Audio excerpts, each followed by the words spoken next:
எங்களோட ஆட்சி வந்திருக்கும் என்று சொன்னால் நாங்கள் 2000 ரூபாய் தருவோம் என்று சொன்னோம். வந்திருந்தால் கொடுத்திருப்போம்.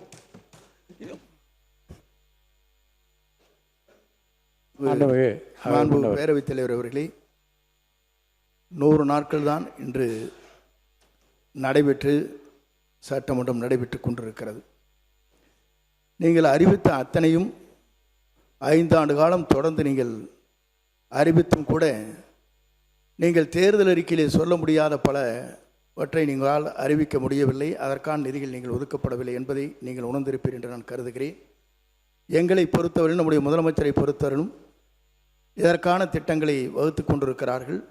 நீங்கள் நினைப்பதைப் போல எங்களுடைய தூய்மையான ஆட்சி நிறைவேற்றி காட்டும் என்ற நிலையிலே தான் இந்த ஆட்சி நடைபெற்று கொண்டிருக்கிறதே தவிர 100 நாளுக்குள் நீங்கள் இதை செய்ய வேண்டும் அதை செய்ய வேண்டும் என்று நீங்கள் பேசுவது என்பது சால பொருத்தமாக இருக்காது. மாண்புமிகு உறுப்பினர். மாண்புமிகு பேரவைத் தலைவர்களே, மாண்புமிகு அமைச்சர் அவர்களை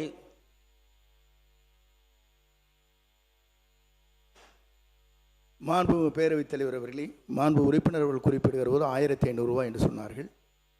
இவர் இல்லை நான் அதுக்கப்புறம் சொல்கிறேன். 1500 அப்புறம் கொடுத்தீங்கிறது. ஆனால் 28 மாதம் அறிவித்தும் நீங்கள் 28 மாதம் கொடுக்கவில்லை என்பதுதான் உண்மை. 28 மாத காலத்திற்கு பிறகு நீங்கள் நாடாளுமன்ற தேர்தல் வருகிறது என்பதற்காக உயர்த்தி காட்டினீர்கள் தவிர வேறொன்றுமில்லை. மாண்புமிகு பேரவைத் தலைவர்களே, நாங்கள் சொன்னது உண்மை. நாங்கள் கொடுக்க காலதாமதம் உண்மை. ஆனால் எதற்காக? நாங்கள் ஆட்சி பொறுப்பு ஏற்றவுடனே கொரோனா இருந்தது. கொரோனா இருந்தாலும் 4000 ரூபாய் ஒரு ரேஷன் கார்டுக்கும் கொடுத்தவர் எங்களுடைய தலைவர். கொரோனா இருக்கு என்று சொல்லி சாக்கு சொல்லி தப்பிக்கவில்லை, அதையும் கொடுத்தார், இன்னும் கொடுத்திருப்பார்.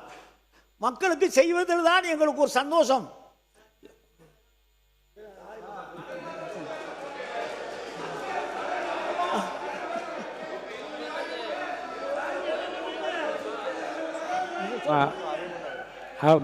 முன்னவர் மாண்புமிகு பேரவைத் தலைவர் அவர்களே, மாண்புமிகு அமைச்சர்கள் குறிப்பிடுகிற போது கொரோனாவை பற்றி சொன்னார்கள். கொரோனா தொற்று நோய் என்பது COVID-19 என்பது 20, 21, 21, 22 ஆண்டு காலத்தில் இருந்திருக்கிறதே தவிர உங்கள் ஆட்சி காலத்திற்கு முன்னாலே இருந்திருக்கிறது என்பதை நீங்கள் மறந்துவிடக்கூடாது.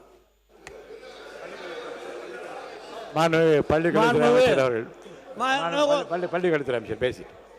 மாண்புமிகு பேரவைத் தலைவர் அவர்களே, மதிப்பிற்குரிய உறுப்பினர் அவர்கள் ஏன் கொடுக்கவில்லை, எதற்காக கொடுக்கவில்லை, ஏனென்றால் கொரோனா இருந்தது என்று சொன்னார். உங்கள் மூலமாக அண்ணனுக்கு சொல்லிக் கொள்கிறேன், கொரோனா காலத்தில் கை கொடுக்க கூடாததா என்று சொன்னார்களே தவிர மகளிர் உரிமை தொகையை கொடுக்க கூடாது என்று சொல்லவில்லை. உறுப்பினர். மாண்புமிகு பேரவைத் தலைவர்களே, கொரோனா காலத்தில் அரசினுடைய நிதி நிலைமை எப்படி இருந்தது என்பதெல்லாம் நீங்கள் அறியாத ஒன்று ரகசியம் அல்ல. அந்த கஷ்டத்திலே கூட 4000 ரூபாய் வழங்கினார்கள்.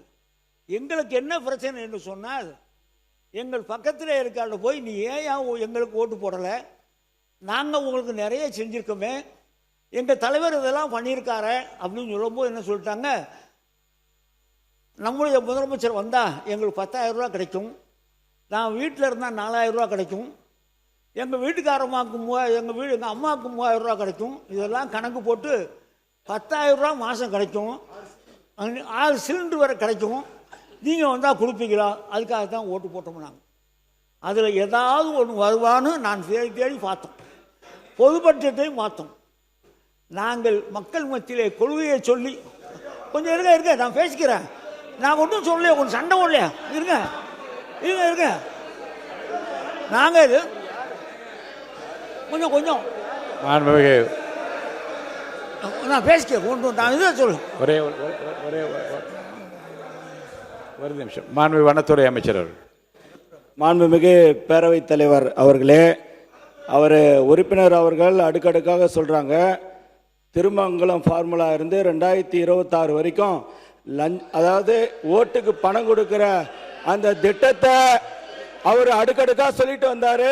அவர் கருணாநிதி, நம்முடைய முன்னாள் முதல்வர் கருணாநிதியை பற்றி அடுக்குமொழியில் சொல்லிட்டு வந்தாங்க. இங்க பாருங்க, உறுப்பினர் 2026ல ஒரு ரூபாய் கூட அமைச்சர். ஓட்டுக்கு பணம் கொடுக்காம அமைச்சர், எங்க முதலமைச்சர் வந்திருக்காரு.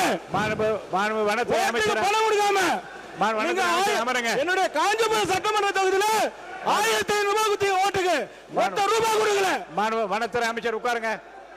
மாண்புமிகு முதலமைச்சர் அவர்கள் லஞ்சம் இல்லாமல் நல்லதே செய்து கொண்டிருக்கிறார். மாண்பு வனத்துறை அமைச்சர் உட்காருங்க. அவர் பேசிய அவர் குற்றச்சாட்டு சொல்லி போய் அவைக்குள் நீக்கப்படுகிறது. உட்காருங்க. சொல்லியாச்சு. உட்காருங்க உட்காருங்க உட்காருங்க உட்காருங்க.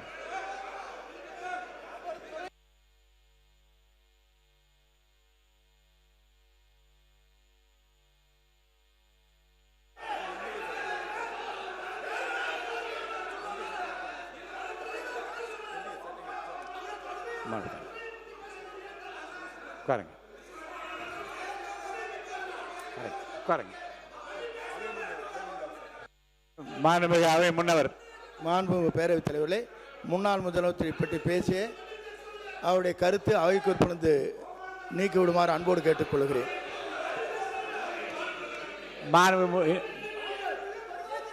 பிளே ஸ்டோர் மற்றும் ஆப் ஸ்டோரில் இருந்து பாலிமர் செயலியை QR கோடு மூலம் பதிவிறக்கம் செய்யுங்கள். செய்திகளை உடனுக்குடன் பெறுங்கள்.